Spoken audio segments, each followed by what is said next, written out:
Hello, everyone. I've been wrestling with what to say. This has taken me a little while to process. On September 10th, 2025, at around 12:23 p.m. Mountain Daylight Time, something happened that will change many lives. That's the day Charlie Kirk was fatally shot during a speaking event at Utah Valley University in Orem, Utah. He was on stage as part of his American Comeback Tour, and he was speaking under a tent marked "Prove Me Wrong." Now, somewhere over 140 yards away from the roof of a building, a single bullet struck him in the neck. He was rushed to Timpanogos Regional Hospital, but he was pronounced dead soon after. Many are asking the same question: why does this feel so heavy? Because so many didn't follow Charlie Kirk or didn't even know his name until this tragedy.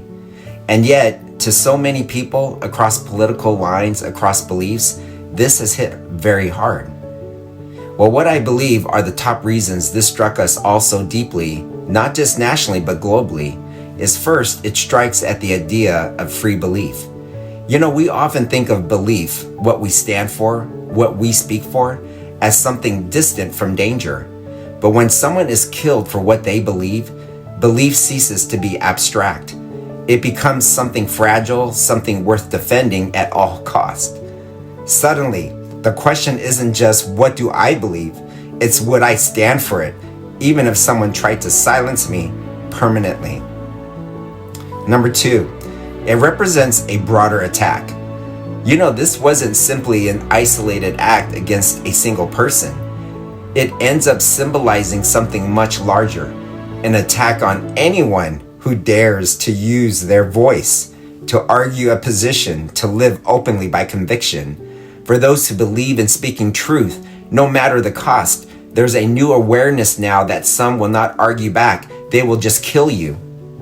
Number three, it exposes our vulnerability. We like to believe that public figures, leaders, thinkers, speakers are protected, that society has checks, that law and norms will keep us safe. But this event rips that illusion away. It shows how quickly chaos can enter, how easily violence can be weaponized. It reminds us that none of us are wholly insulated. And number four, it forces a spiritual reckoning. For people of faith, this moment feels like something more than politics. It's spiritual. It calls to mind the costs Jesus warned about: hatred, persecution, sacrifice. It reminds that speaking boldly, standing firm isn't always safe, but it's what many throughout history have done, and many today are being called to. So what do we do with this? How do we move forward without being consumed by fear or bitterness? Well, first, we grieve rightly. Recognize the human cost. A man with a family, a cause, a conviction, who loved what he believed and spoke it out. Second, we examine our own courage. What convictions are we hiding because it feels safer to stay silent? What truths do we avoid because we fear the cost? Are we willing to die for what we believe in? Third, we choose love over division, even when politics deepens the chasm, because violence thrives in division. Truth thrives in community. Fourth, we pray, not just for justice, but for hearts. For justice to be more than punishment, but righteousness.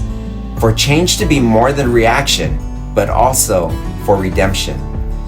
In Matthew chapter 10, verse 22, Jesus said, "You will be hated by everyone because of me, but the one who stands firm to the very end will be saved."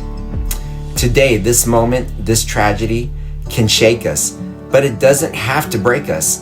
It can purify us. It can sharpen us. It can awaken in us the resolve to live by conviction, speak with courage, love without compromise. Because in the end, it isn't just about one life lost. It's about every life that can be lived more faithfully because of what we've witnessed. Thank you for listening. Let's hold fast, pray, and let's look forward to a future of hope.